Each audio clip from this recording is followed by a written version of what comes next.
Okay, Fick. Now that we've gotten this whole entire meandering, plotting, useless plot point out of the way, can we get back to the plot now, please? I know you got 12 more chapters after this, but I really, really, really would like to move on and do another episode of 7 Days in Sunny June. Trust me, I have my reasons. I really want to get to it. So, Vic, if we could, speed up your Mirandering, please. Part 11. 2 weeks elapsed, and Sonata and her friends found themselves coming to the night of the concert with excitement peaking. Sonata spent a great deal of her time with Rarity, instructing her how to construct the masterpiece she had been painting. Rarity was eager and willing, but became hopelessly lost as she tried to figure out the complex labeling system Sonata had employed on the backs of her paintings. "It's easy," Sonata explained. "I use simple shapes to mark the order." "Solid idea," Rarity guessed, wiping the sweat from her forehead as she worked on the sewing machines. "I'm used to the numerical sequencing. 1A, 1B, 1C. "That sounds confusing," Sonata admitted, scratching her head as she hid Rarity next to her canvas. "I prefer circle, square, cookie." "How does that make any sense?" "You can get around their square cookies, huh?" Applejack's spring work was beginning to wind down, and the summer's work was winding up, so she had a little extra time, as it were, between shifts to help set up final scout equipment atop the apartment complex and around the plaza. All done with the help of the Herculean Maud, and under the watchful eye of Filthy Rich. He stalked them after them with sharp eyes, watching for any damage done to his property, although all the while smiling and praising the project whenever anyone walked by. His daughter, a mobile phone addicted girl who habitually wore jewel-encrusted crown, followed after them, making startling comments and adding her own suggestions on how to make the setup better. This might have led to an altercation of some sort, had Sonata not had the original notion of pointing out someone parked illegally on the plaza. Filthy Rich stormed away to call a towing company, and his daughter swaggered away when she found that no one was listening to her.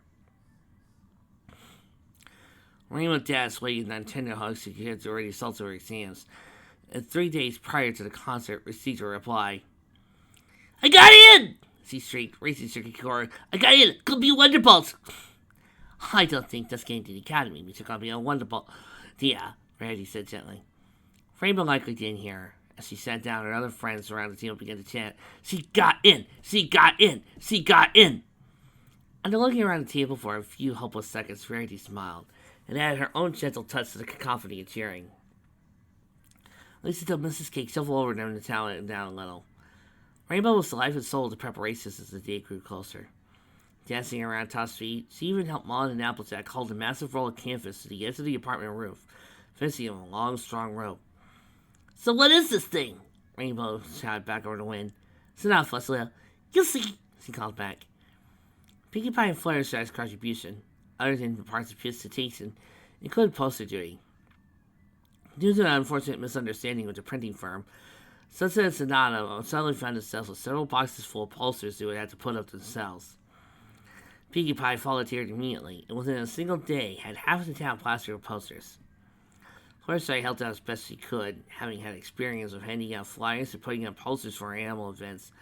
But real help came, to everyone's surprise, was the assistant Rarity with brand new costumes. "No offense, Fluttershy," Rarity said in cultured yet subtle tones, "but since we get you so." Fluttershy turned very red and muttered something that no one can hear. Rarity read the danger signs and decided not to inquire further.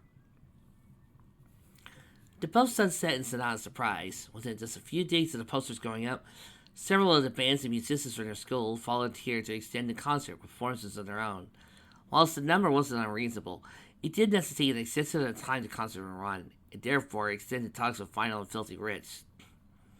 "I never want to talk to Filthy Rich, ever again," Sunset groaned, her head on the coffee table. Sonata looked over from her work. Recently developed a bad habit of using the end of her ponytail to make a basic breast, as she complained that the one she was using was wearing out. A splooge of red paint colored the end streaks with sent crimson flying whenever she turned her head sharply. She shrugged at Sunset's dilemma when smiling fondly at her. "You want to get a better job?" Sonata declared sulkily. "I'll buy us a house." Sunset snoring to laughter. "Thanks, Sonata," she said, grinning. "I needed that. No, I'm serious, Sonata said dreamily, starting to paint again. I just need to get the money, then bam! A lot of dreams start with I only had the money, Sonata. Sunset pointed out, still giggling. Sonata looked at Sunset in the eye, still smiling her dreamy, ditzy grin. She was certain now of her own feelings, and Sunset had been kind to declare hers. See, Sonata just had to build the courage to say the words herself. The previous months since the winter had been some of the best of her life. She liked living with Sunset. She liked being with her. She liked sleeping with her, next to her, on her. With her tongue hip deep inside of her.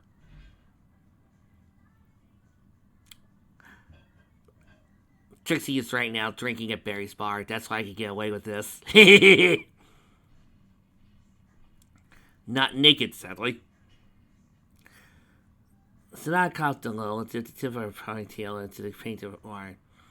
What's up with you? Sunset asked. What? Sonata said guiltily. Nothing's wrong. I didn't say anything was, Sunset answered. Does this look right to you? Sonata asked. Easy to easel around. A city skyline stretched in the far distance, with tall mountains stretching from the perspective of view out around the city's rim. Sonata hadn't painted much of this yet, so most of it was pencil sketches. Sunset gave it a moment of consideration. Looks fine to me, she said considerately. A bit of departure from your usual paints, though. Usually you like to draw trees and things for Applejack's farm. Yeah, Sonata admitted. I thought I'd like to delve into something new. Step out outside my comfort zone, you know. Sunset nodded, impressed. It's good. Expanding horizons and all that stuff. Yeah, Sonata said again. She hesitated, feeling heat rise in her cheeks. Anywho, you doing anything after the concert tomorrow? I was going to go to bed, Sunset said, shrugging. It'll be pretty late when it's over. Oh, Sonata said, trying to hide disappointment in her voice. You don't want to go out or anything? Did you want to? Well, Sonata cleared her throat. It's just, I got a feeling we really didn't finish our date the other week. It took Sunset a few moments to apparently understand what Sonata had just said. Even when she seemed to grasp what had been said, she looked unsure exactly how to proceed. Well, she began slowly, we never did say it was a date or anything. It was though, wasn't it? Sonata grinned. Sunset pulled a strand of her hair, flushing low. Yeah. She mumbled out of the corner of her mouth. I know I haven't said sorry to Arya yet, but I will, I promise. Sonata didn't exactly reply to this. She was looking into Sunset's bright blue eyes, a strange sort of intrigue coming into her head. Looking into Sunset's face, she was suddenly taken by all the different sunset shimmers she had ever envisioned. The sneaking on her roof, stopping Sonata, making a terrible mistake. The Frobel girl crying in her bed. The golden pony bowing to her fate. The person trusted to making a terrible decision. The roommate in her pajamas giving her help freely. The naked girl proceeding to kiss and nibble all around her body. All these images of Sunset lay upon her like picture frames upon each other, superimposing into the actual living flesh and blood girl standing before her. I've been thinking, Sonata said. I want to finish our date. Oh, Sunset replied, very much wing-footed. Now? Yeah. Sonata eyed the end of her ponytail between her fingers, letting them color in red paint.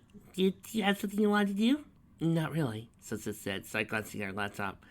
You want maybe get something you eat? I think I do. What does this mean? Sunset said, as though they strolled through the late afternoon streets. I mean, I kind of think I might have come across a little strong back then. No sleep, though, Sonata said consolingly. Panicky like that. Sunset gave a nervous laugh. That's not what I called it. Sonata smiled to see the color rising in Sunset's cheeks. All the same, well, sorry I reacted like that. Sunset turned to look at her, apparently surprised. Sorry? Why? You're putting in position you shouldn't have been, Sonata replied, remembering Ardagio's words. After thinking about it a while, it's not fair I blame you for something you really couldn't have helped. It wasn't your responsibility to tell Arya she was wrong, but you did anyway. I could have been nicer about it. No, you were in the right mood.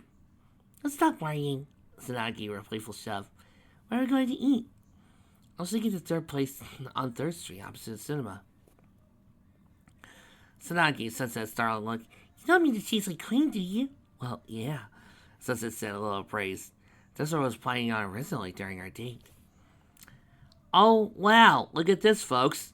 I skipped most of the chapters and we got merely right to the part that should have been said several chapters ago. We could have left behind 3 annoying third act breakup moments in the entire story! When I say third act breakups are the bane of my existence, I mean it. Well, yeah, Sunset said a little abashed. That's what I was planning originally on a date. But, Sonata began in a brief pause. I mean, that place is kind of expensive, isn't it? Sunset blushed a little more. I saved up for a bit. I just wanted to be a special occasion. Sonata stared at the other girl. Didn't seem to be able to meet her eyes. An unfamiliar warmth grew in the pit of her stomach, spreading upwards to her chest. Without really thinking about it, she interlaced her fingers to the sunsets. Sunset looked even more flustered, but that was how Sonata liked it. Silly Simmy, she teased, nudging her shoulder and Sunset's upper arm. Sunset smiled, a real feeling smile, and her embarrassment seemed to ebb away. Gripping Sonata's hand back, they proceeded down the street, happily bathing in Terrace's vicinity, equally happy of the unaware stares they were receiving from several passers-by. Right, and now on to the date. The day arrived. Oh, for crying out loud! Thick, you showed us 3 chapters of stuff we didn't care for. Well, I didn't care for. You showed me crap I didn't want to see. And now, I would want to see the date, and you gone on and decided, nah, you don't want to see the date. They're all smoochy, and they're going to be cute together. Now, you want to see the concert. No, I don't. I want to see the date. The preparations were made. File woke him up at the crack of dawn, despite the fact that the concert wouldn't start until early evening. Sunset spent much of the morning helping Vinyl set up the equipment, whilst all the time thinking of the previous night, sometimes being startled back into reality whenever the DJ tasted their speakers. Sonata watched all this with a semi-amused, semi-fond smile as she and Rarity set about making sure everything went right for the unfurling of Sonata's project. Several times, Rarity called her back to the task at hand, wondering aloud what was distracting her so. The setup expanded across the roof and plaza. It took until 3 o'clock in the afternoon to finish, by which time a number of volunteer bands began showing up, along with Flim and Flam, a small truck. Well, hello there, said one brother in a winning tone, stepping nimbly from the vehicle as Sunset and Sonata met them at West Plaza. Greetings, said the other in an equally upbeat voice, appearing next to his kin were rapidly dreaming. You are members of the One Rainbows, correct? She is, Sonata said, indicating Sunset. That's wonderful, said the second brother. We look forward to you perform, said the first. Meanwhile, can we introduce you as some rainbow merchandise? Inquired the second. Well, it kicked quick at the side of the truck. It gave a sort of a jump. The entire side fell towards into a railing-made miniature shop that made Sunset and Sonata leap back. A stunning array of shirts, dolls, plushies, collectible pencils, and other memorabilia hit the eye like a rainbow explosion. Can we perhaps introduce you in an authentic printed rainbow t-shirt? Or perhaps a set of rainbow collectible stickers or cards?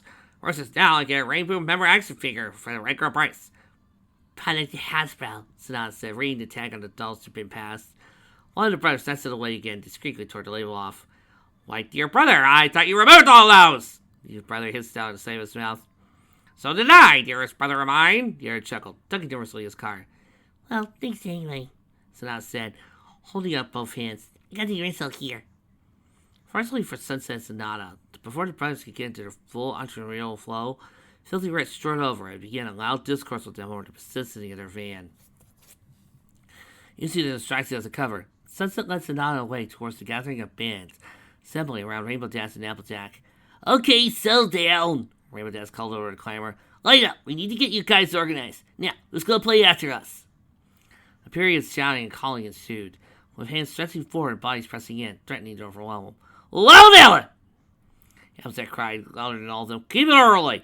People, keep it early! The great and powerful Trixie, you will not be denied! And oh, by the way, you're going to bring your Trixie heard those jokes! Uh-oh.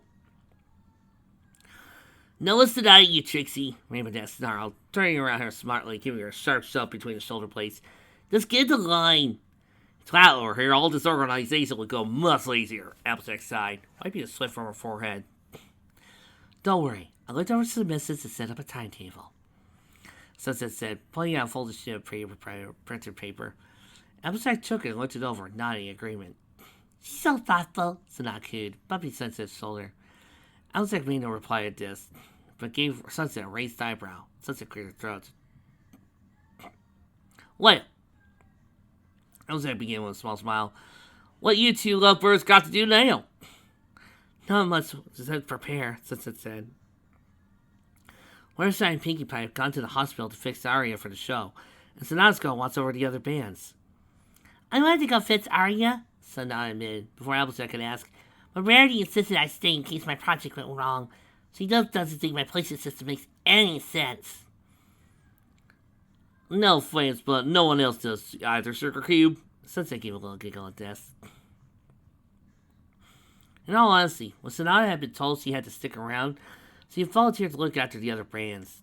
Whilst none of them had any longer regarded her with fear or mistrust, Sonata felt that Sunset was taking on too much responsibility, with filthy Ritz and Flim Flam bros crowding around her every few moments. She didn't need another bother on her. I demand that the great and powerful Trixie be allowed to go first, announced the great and powerful Trixie. Sunset made timetables, Sonata said uncertainly, handing out a small stick. Trixie seized her own and looked at her down with a scowl. Trixie does not belong in the middle, she cried, clutching the paper in her hand, and still this were a matter the utmost revolted to her. Sonata hesitated as the climber began to climb again. Trixie demands that she be placed at the beginning. Why should she not be the opening act? Hey! Rainbow Dash bellowed from across the plaza. What is your problem? Trixie demands her day. This is not about you, Trixie, Sonata shrieked. Moving past the Echo team and Derpy's cowbell group, she pressed her finger hard into Trixie's chest. This is a fundraiser. You want the spotlight? Go karaoke night or something. Understand, this night is about Aria. If I hear you complain one more time, you are out! She punctuated the last three words with earshot her finger. Trixie leaned so far away from her that she was practically horizontal to the floor. After a few seconds of painful silence ended when Trixie took a step back and cleared her throat. She looked away and continued to use her superior tone, but was punctuated with a tremor of doubt. Trixie was only concerned that maybe the timetable wasn't organized to its full potential. The timetable stands as is, Rainbow Dash stated firmly, taking Sonata by the arm.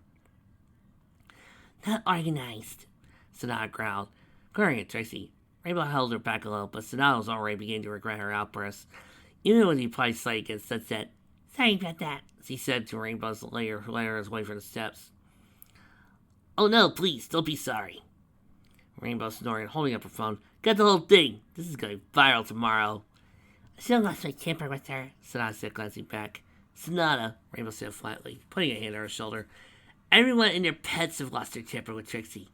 She is noxious, but I get the feeling she won't be making any more trouble until the next major event.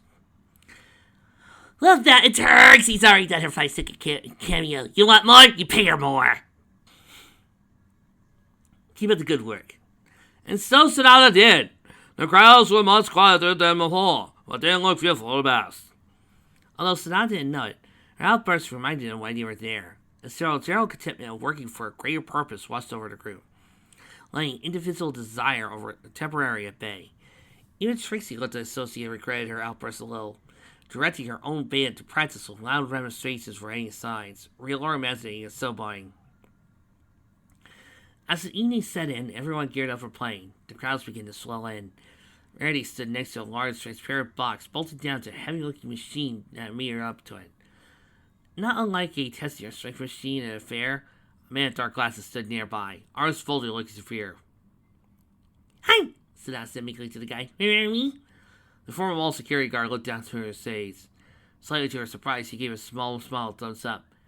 Come on, everyone, Rarity called, looking at those people on game shows who show out their prizes.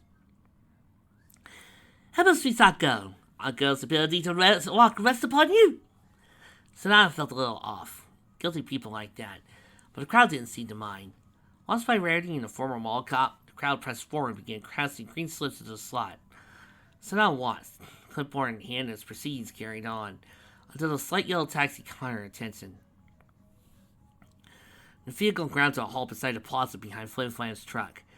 To discourage Pinkie Pie and Fluttershy, Sonata hurried over as Arya rolled herself down the ramp as the cabbie pulled in front of the carriage. Arya, you're here! Sonata yelled. Arya looked a little self-conscious, but managed a straight smile. Is you having trouble getting here? No trouble at all, Pinky announced. The hospital staff recommends you come back before the 11. Fluttershy informed her, holding out a folded form of some sort. Here's the consent and liability form. Thanks, Fluttershy, Sonata said, pocketing it. I hope you enjoy yourself, she said to Arya. Everyone's worked really hard on it. Yeah, Arya said, still sounding somewhat embarrassed. Actually, I kind of want to thank everyone for... That she is! Rarity announced to her microphone. Look, we've all come to help, and let's give her a hand, everyone. Arya seemed to shrink in her wheelchair as the entire crowd turned to her. Many faces looked sympathetic. Others looked very curious. Others looked a little squeamish at her injuries and pale complexion. Filthy Rich emerged from the crowd and stood next to her, putting a reassuring hand on her shoulder. It's a joy to help out those in need, he called, while he definitely believed to be a fatherly smile stretching his mouth. It's my honor to host the philanthropic event, and my earnest wish that you make a full, lasting recovery. He patted her shoulder, and Arya winced. Pinkie Pie managed to shuffle away after Fluttershy's meek protestations had no effect. Indeed, an equally distinguished honor, cried Flam, appearing on Arya's left. Nay, a privilege, amended Flam, popping up on her side. Quite a privilege, Flam replied, for Flam plans everything under the Sun Emporium to fund this double cause. That's right, Flam plans everything under the Sun Emporium, he repeated, just in case someone hadn't heard. With complimentary memorabilia for our unfortunate patient, Flam went on, pressing an action figure into her unresisting arms. The crowd cheered a little as Flam dangled to a t-shirt into Arya's lap, so everyone could see. When Flam and Flam had moved away back to their makeshift shop to begin selling their merchandise, Arya discreetly passed both doll and shirt to a little girl who was passing. Sonata's insides warmed as the little girl beamed and giggled with delight before moving on. Even more so as she saw Arya smile after her. Hey, Arya. Oh, hey. Sonata looked around to see Sunset gently pushing through the crowd. She noticed Arya's face turn a little pink and her eyes start momentarily away. How are you doing? Sunset asked in a little more upbeat tone. Oh, you know. Arya gave a legs pat. I'll be better soon. She gave a nervous laugh. Look, Sunset said after a short and awkward silence. Sonata, who without her notice had been joined by all of her friends, looked on engaging faces. Sorry about what I said to you. Not sorry for the punts. You don't have to be. Arya put in, I needed to hear that. And consider I was only acting in my own interests, rather than other people's. I don't regret telling you the truth, Sunset clarified, which made Arya look surprised. Sonata looked between them like there was a tense match going on, flickering her eyes from the other. But I do regret what I said to you, and why. I don't understand, Arya said after frowning for a moment. I didn't say things to you just because of Sonata, even though that's what I did for. Sunset took a deep breath. I said those things because you made some of the same mistakes I did. Even though I didn't acknowledge it at the time, I was angry with myself as much as I was with you. She swallowed, watching all of her friends with their own degrees of sympathy or unease. You didn't deserve me taking out my feelings on you like that. For that, I'm sorry. Arya sat looking at her for a while, and so Sunset hit her with information she had never even guessed at. After a good moment of looking into each other's eyes, Arya sat up straighter in her chair. I'm not hugging you, she declared, reaching her hand, but friends she can't, right? Sunset blinked rapidly at her, then smiled a little and took her hand. Yeah, so I've heard. Both girls laughed the same self-conscious laugh, and all their friends smiled or laughed with them. Honestly, I'm not much of a hugger, even without a couple of hundred stitches. That's more Sonata's thing. Yeah, well, you always manage to find a way to dodge my hugs anyway, Sonata said, with annoyance. Poor excuse this time, Harry Stitches. Yeah, that was my entire plan the entire time. Arya commented with less sarcasm, shaking her head. Everyone laughed. The crowd grew as the hour wore on, filling the plaza and spilling into the street. Several police officers in bright orange vests redirected traffic away from the crowd and patrolled around the perimeter. One of the plant's merchandise was either very appealing, or their sales pitches were very convincing, for before the show had even started, their initial stock was almost gone. Not to worry, Flam declared to the eager crowd. There's more where that came from, folks. He pointed with a white cane towards another truck rolling up behind theirs, driven by two red-headed women who looked like they could be sisters. Relatives of yours? Sonata asked, noting similarities between the two pairs. New arrivals came with gleaming white teeth, same red hair, and dramatic energy in their movements. Cousins, actually. Flame avoided conspiratorially. Many percent the incomparable, charming, and slippery Shim Sham sisters. Is that really a compliment? Sonata wondered aloud as the sight of her new fan collapsed outwards like a fist. Well, we don't mind, said the first sister, giving Sonata a winning smile. For now, anyway. Continued second. We kind of owe them for getting us on this deal. We are your one dearest cousins, replied Flynn. And for retrieving, I need commissioning all this merchandise for us. Sonata looked between the cousins, feeling a palpable hardness filling the space between them. Both sides were smiling most convincingly. Sonata got the idea neither side was happy to see the other. Remembering what little she wanted to about Flim and Flam, she imagined the cousins had tried to scam each other. I think they're starting, Arya said, ignoring the masked glaring going on behind her. Indeed, up above the crowd, lights flashed into life, trying to darken air with a shower of rainbow colors. At the edge of the roof, 1 foot raised to the short wall, Rainbow played an experimental riff-fire guitar. It blared over the speakers as the crowd gave an appreciative cheer. Can I get whoop whoop? Whoop whoop? Yeah, louder! Sonata cheered along the crowd till Sunset stepped forward as well, took the microphone. Thanks for coming, everyone. More enthusiastic cheering from the crowd. Thank you. Before we get started here, I'd like to thank all my friends for helping us set this up. She gestures around her at the bandmates. Final at the DJ station raised both hands in peace signs and made an explosive concussion sound blast from the speakers all around. I'd also like to thank Filthy Rich, since it continued, for allowing us to use this building and plaza. And Flam and Flam of Flam Flams everything under the sun Emporium for funding tonight's event. More cheers as Flim, Flam, Shim, Sham, and thank you, ma'am. And Filthy Rich bowed, our waving amicably recognition of the praise. Filthy Star smiled next to her father, waving around the crowd too. Sonata shook her head, slightly amused. Tonight is an occasion to remember, Sunset spoke into the microphone in a slightly exuberant voice, that people deserve second chances. Though the events were beyond her control, Arya may lose her ability to walk. This night was born of a sister's selfless desire to make sure that doesn't happen. As her friends, it is our pleasure to make sure that the devotion is rewarded. Let's hear it for the mastermind of this event, Sonata Desk. Sonata felt her face turn red as everyone around her began applauding her. Sniffs flying on Snails' shoulders, punching the air, and even Maud was clapping her, giving her a small, sedate smile.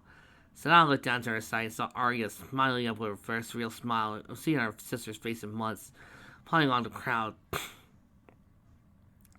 Now, without further ado, let's get this party started! Let's make some noise! As one, Pinky and Rainbow kicked a pair of hugs as managing Sonata's massive project. The enormous roll began to unfurl, rolling down in front of the building. The crowd gasped and whispered as the picture line came into view. Sonata held her breath, hoping it was all right. She had complete confidence in Rarity's abilities, but terrified of making a mistake with herself. When the canvas unfolded completely, there was a moment of near silence. Wow! Arya whispered next to her. The sketch that Sonata had shown Sunset weeks ago, the images of the band members all playing in a ring, laid out on a sheet of canvas as large as the entire side of the building. It was somewhat different this time, though, Sonata thought, smiling satisfaction. In and around the band members in miniature, but clear enough to see everyone was her friends knew, all painted in startling colorful detail. All their classmates, Principal Celestia, Vice Principal Luna, Adacio with her new look, the Apple family, Mr. and Mrs. Cake, even Filthy Rich and the Flame Flam brothers stood amongst the painted people. Characteristic grins on the entrepreneur's face. Sonata couldn't help but giving them both dastardly expressions, but the real-life brothers didn't seem to mind it. I say she caught your likeness quite well, brother. I see nefarious person on your stunning features more time than I count, simply a mine. She finally cut your old man's white streaks quite well, too. If only she had time to draw you two. You seem might have worked in your wrinkles in that little detail. Sonata, Arya blinked in awe, ignoring the implied loyalty behind her again. You made that? Yep! She took a deep breath and put her hands on her hips. Look, I'm gonna put this up there behind Adacio. She pointed up to the canvas, where Adacio stood depicted, arms folded in a characteristic all-crush you posture. Once kind of smirk on her face her old self would have worn. Behind her, next to an enormous painted booth of Rarity, was Arya, being hugged by a two-dimensional Sonata. The Arya in the picture looked as though she were trying to be miffed, but secretly enjoying the frozen embrace. Do you like it? Arya didn't respond, but Sonata thought she heard a sniffle and a stifled sob. She didn't look around at Arya, wishing to spare her feelings. Fortunately, the band stirred up in a moment, and Sonata felt just simply watching Sunset singing. In all honesty, that was all she needed. She felt that she could have stood there for any amount of time simply staring up at her. Feeling so Sunset was singing just for her. You've got a good one there, Arya said seriously, tapping Sonata's forearm. Sonata looked down and noticed Arya watching her. I thought maybe her, with the way she acted, but I wasn't sure about you. She smiled a little knowingly. Pretty sure I know now, though. Sonata laughed. So am I, she replied honestly. They both turned back to the concert, the band accepting cheers from the crowd. Sonata couldn't remember which song they were on, but was distracted from the thought by the sound of a car roaring onto the side of the plaza. A sleek black car, so shiny it might have been made out of cohesive oil, skidded to a sudden halt on the road. Constantly, two of the policemen at the attention of the other crowd stations and stormed over. Completely ignoring them, a person emerged from the car. Lowering his purple-tinted glasses, he stared up in astonishment at the apartment building. Silver Ponyfield waiting behind him, dapper suit slightly creased. Hoy-toy warred forward, his mouth agape. That can't possibly be. It's the suit. Sir, Hoy-toy cried, spinning around filthy wrists. Who's responsible for this? Excuse me, sir. This is a charity event.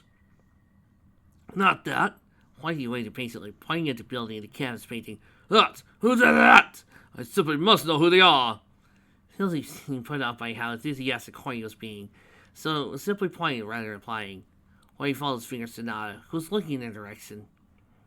Sonata was barely aware of the new band that was starting up above, as Whitey dashed forward, climbing like a phantom between the crowds before her. You are the man behind this piece? He inquired, still cultured, disciple tones, staring down as deeply noticed at her. He took her hand with both his own. I got painted, yeah. Simply magnificent. You simply must have a art display somewhere. No, I don't. Does he remember me from the art gallery? Whitey gave a smile and chuckled. My dear, you must excuse me. I have such a bad memory for faces unless I concentrate. So allow me to renew our acquaintance. If I have my way, and I usually do, you're going to be on the next best thing. Sonata? Sunset asked. She appeared from the other side of the crowd. Our boosted tone. What's going on? Friends of yours? Hoy asked, laying out Sonata's hand and pulling her closer to him. Excellent. Witness the birth of an artiste, he announced, raising the pathetic figure into the air. Sunset looked to Sonata, apparently for answers, but Sonata held close to Hoy's bosom, simply shrugged as best as she could. Early in the morning, about 4 o'clock, Sonata and Sunset sat down on their sofa, exhausted by the night's activities. Yeah, and to add to Hoy-toy giving a free art show to Sonata, Verity's fashions all got a special delivery. Fluttershy got a chance to open up a new animal welfare center. Aljack's farm became profitable. Rainbow Dash became top of the Wonderbolts. Sunset got all the awards, and Pinkie Pie got a massive birthday blowout sale. Oh, and don't forget, I got to open up for Penn and Teller. Hey, if you're gonna go big for a happy ending, might as well go big. The concert had ended with something of a fight. Once counted up, Rarity announced that in a troubled tone that the target amount of money had not been met. Crowds of bands had been dismayed. The Hoy-toy, with dramatic flair that Flim Flam brothers would envy, stepped forward, jauntily waving a check at Rarity's direction. Rarity stared at the check blankly for a moment, pulled out a pair of reading glasses, then googled as he read the check anew. It's too bad Arya wasn't around to see Hoy-toy do that. I get the feeling she didn't like him much. Sonata brought out the tea over and sat on the coffee table. Serves him right, Sunset grumbled. Slimy kid. He did that to get you to call him. For a commission, or 10, Sunset added, a little irritated. Sonata sat down, held up next to her, resting her head on Sunset's shoulder. Silly Simmy, she cheered. Come on, he's way too old for me. Frankly, nowhere near my type. This seemed to make Sunset happier. Where do you happen to be in the area? Sonata observed. This seemed to make Sunset unhappy again. Nervous, as Sonata wasn't mistaken. What did you do? She asked in a playfully accusatory tone, knowing Sunset too well at this point. Sunset cleared her throat a little. Nothing. She lied smoothly. Sonata gave her an arse looks. I might have sent him a tip. There might be something to strike his fancy if you happen to come by. You told him what I'd done? Sonata asked, sitting up, giving her half disbelieving, half impressed grin. Maybe. Sonata sat back down, re-rested her head back on Sunset's shoulder. Sunset picked up the remote from the coffee table. You want to watch a movie or something? Sure, Sonata said, snuggling up to her.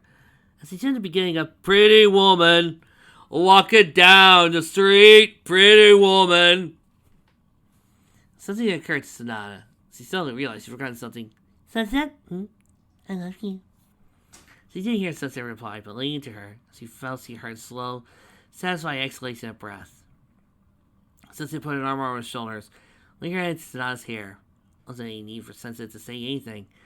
Sitting there, basking in her presence, Sonata felt as though she could have stayed like that forever. That would have been enough.